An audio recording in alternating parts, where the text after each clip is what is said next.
since we all inhabit the earth, all of us are considered earthlings. There is no sexism, no racism, or speciesism in the term earthling. It encompasses each and every one of us, warm or cold-blooded, mammal, vertebrate or invertebrate, bird, reptile, amphibian, fish, and human alike. Humans, therefore, being not the only species on the planet, share this world with millions of other living creatures as we all evolve here together. However, it is the human earthling who tends to dominate the earth, oftentimes treating other fellow earthlings and living beings as mere objects. This is what is meant by speciesism. By analogy with racism and sexism, the term speciesism is a prejudice or attitude of bias in favor of the interest of members of one's own species and against those of members of other species. If a being suffers, there can be no moral justification for refusing to take that suffering into consideration.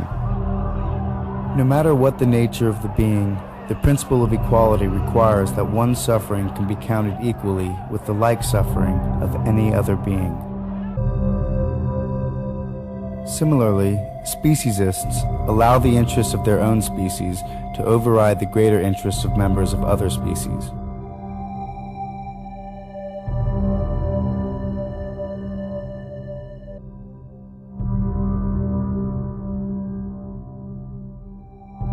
Though among the members of the human family we recognize the moral imperative of respect, every human is a somebody, not a something.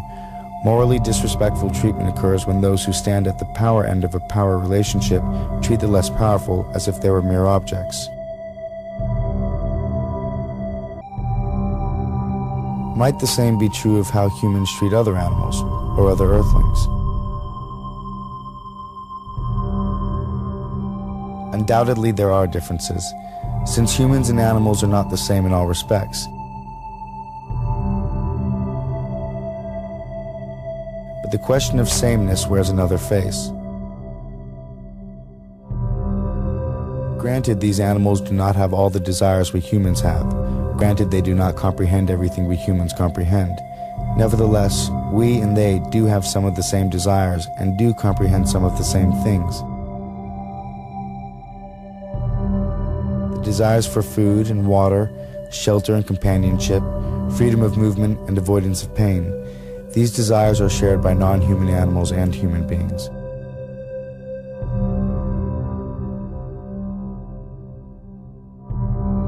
As for comprehension, like humans, many non-human animals understand the world in which they live and move. Otherwise, they could not survive. So beneath the many differences, there is sameness. Like us, these animals embody the mystery and wonder of consciousness. Like us, they are not only in the world, they are aware of it. Like us, they are the psychological centers of a life that is uniquely their own. In these fundamental respects, humans stand on all fours, so to speak, with hogs and cows, chickens and turkeys. What these animals are due from us, how we morally ought to treat them, are questions whose answer begins with the recognition of our psychological kinship with them. So the following film demonstrates in 5 ways just how animals have come to serve mankind. Lest we forget.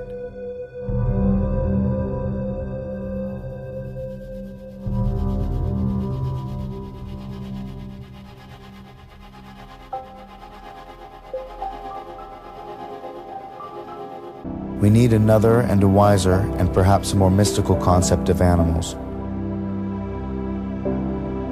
Remote from universal nature and living by complicated artifice, man in civilization surveys the creatures through the glass of his knowledge and sees thereby a feather magnified and the whole image in distortion.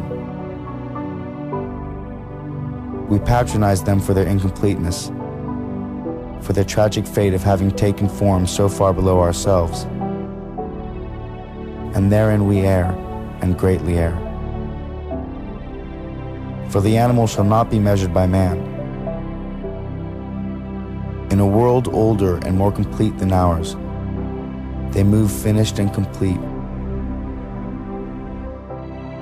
gifted with extensions of the senses we have lost or never attained.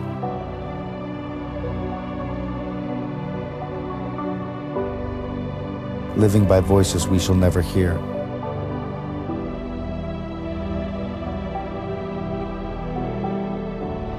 They are not brethren. They are not underlings. They are other nations, caught with ourselves in the net of life and time, fellow prisoners of the splendor and travail of the earth.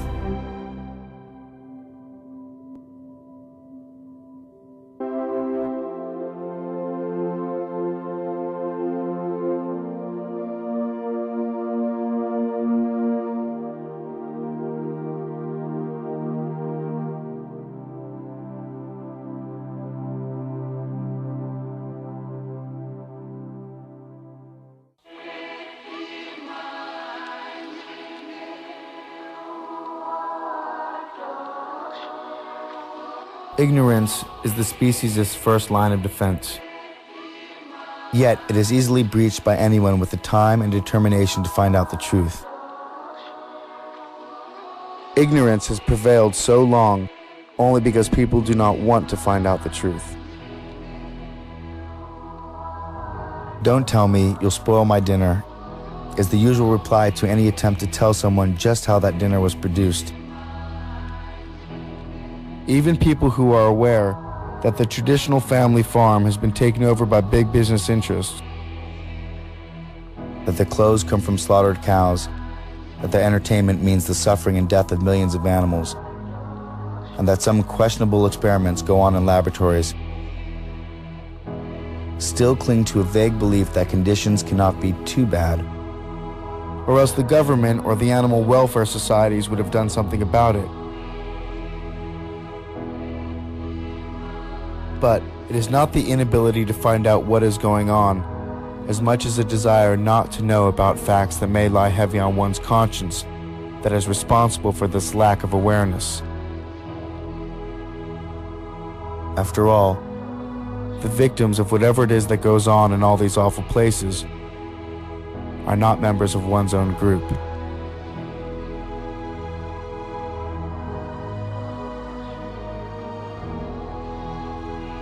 It all comes down to pain and suffering, not intelligence, not strength, not social class or civil right. Pain and suffering are in themselves bad and should be prevented or minimized, irrespective of the race, sex, or species of the being that suffers. We are all animals of this planet. We are all creatures. And non-human animals experience sensations just like we do. They too are strong, intelligent, industrious, mobile, and evolutional. They too are capable of growth and adaptation. Like us, first and foremost, they are Earthlings. And like us, they are surviving. Like us, they also seek their own comfort rather than discomfort. And like us, they express degrees of emotion. In short, like us, they are alive. Most of them being, in fact, vertebrae, just like us.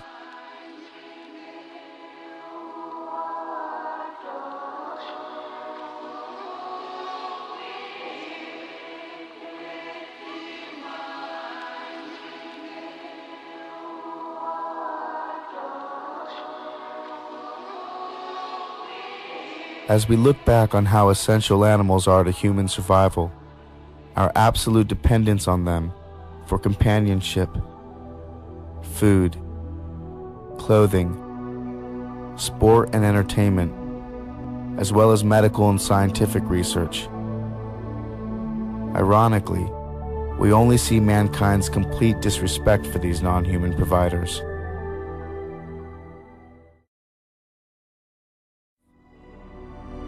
The time has come for each of us to reconsider our eating habits, our traditions, our styles and fashions, and above all, our thinking.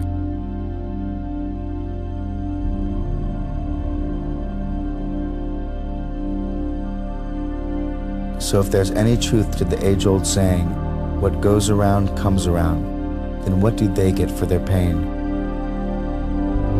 Do we even give it a second thought? If what goes around comes around, what do they get for their pain?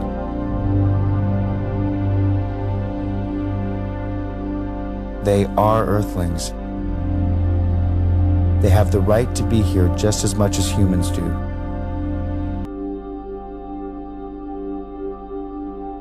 So of course animals feel, and of course they experience pain. After all, has nature endowed these wonderful animals with well springs of sentiment so that they should not feel? Or do animals have nerves in order to be insensitive?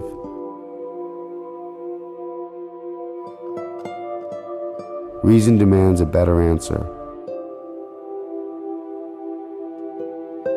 But one thing is absolutely certain.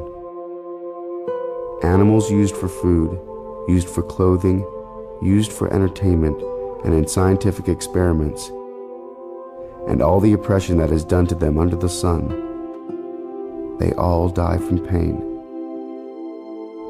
Each and every one. Isn't it enough that animals the world over live in permanent retreat from human progress and expansion?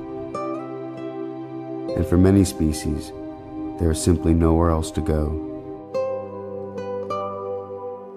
It seems the fate of many animals is either to be unwanted by man or wanted too much. On the heath, King Lear asked Gloucester, "How do you see the world?" And Gloucester, who is blind, answered, "I see it feelingly. I see it feelingly." Three primary life forces exist on this planet: nature, animals, and humankind.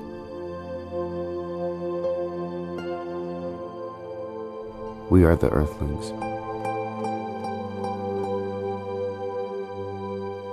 Make the connection.